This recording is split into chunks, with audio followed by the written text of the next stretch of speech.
শিক্ষাৰ্থীলৈ মই অভিনন্দন জ্ঞাপন কৰিছোঁ। তাৰ লগতে আজি এই ক্লাছৰুমত আজি পুৰস্কৃত কৰাৰ কাৰণে মই ইয়ালৈ আহিছোঁ। যিসকল ছাত্ৰ ছাত্ৰীয়ে পুৰস্কাৰ লাভ কৰিছে তেওঁলোকক নিশ্চয় আজি পুৰস্কাৰ দি মই কথা দিয়া মৰ্মে আহিছোঁ। 25 নম্বৰৰ আমাৰ পৰীক্ষাটো আছিলে। 25ৰ ভিতৰত 25 পোৱা কেইজন আছা? একজন আছা। ৰবিনা আজমিনক ইয়ালৈ অহাৰ কাৰণে আমন্ত্ৰণ জনাইছোঁ। ৰবিনা আহি আছে। ৰবিনাই 25 নম্বৰৰ ভিতৰত 25 নম্বৰ পাইছে, যাৰ কাৰণে মই ধন্যবাদ জ্ঞাপন কৰিছোঁ।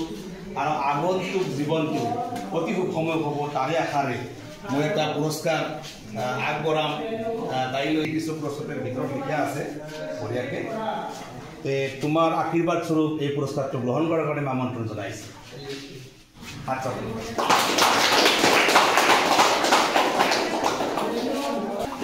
ছেকেণ্ড প্ৰাইজ যিসকলে পাইছে মই নামবিলাক মাতি দিম।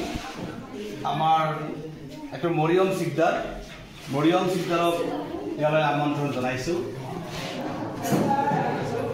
মৰিয়ম চিকদাৰ আমাৰ নৱনুৰ টেলেণ্ট একাডেমীৰ 9ম শ্ৰেণীৰ ছাত্ৰী।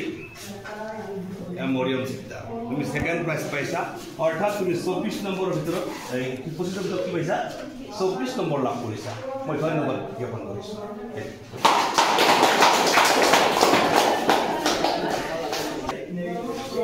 গতিকে আগন্তুক পৰীক্ষাসমূহত সৰ্বমুঠ নাম্বাৰ লাভ কৰাৰ কাৰণে মই আশাবাদী হৈ থাকিলোঁ। তোমাৰ পুৰস্কাৰ।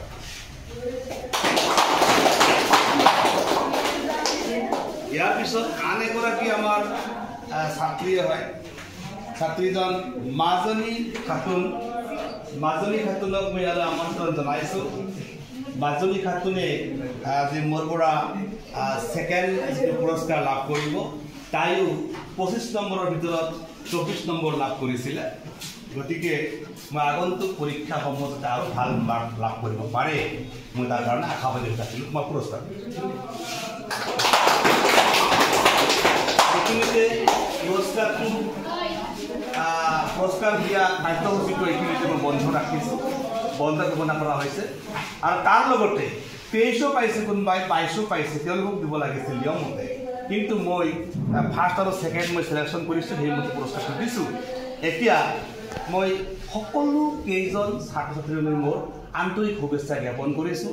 সকলোলৈ মোৰ আশীৰ্বাদ থাকিব। সকলোৱে মোৰ কাৰণে সমপৰ্যায়ৰ ছাত্ৰ ছাত্ৰী। তেওঁলোকে আগন্তুক যিবিলাক পৰীক্ষা আছে এই পৰীক্ষাসমূহত ভাল নম্বৰ লাভ কৰি আৰু বেছিকৈ আনন্দিত কৰিব। আমাৰ HSLC এক্সামিনেশ্যন যিটো মেট্ৰিক পৰীক্ষা, এই পৰীক্ষাত ভাল ৰিজাল্ট কৰি আমাৰ এই অঞ্চলত গৌৰৱ কঢ়িয়াই আনিব। মই এই আশাবাদী হৈ থাকিলোঁ। সকলোলৈ ধন্যবাদ।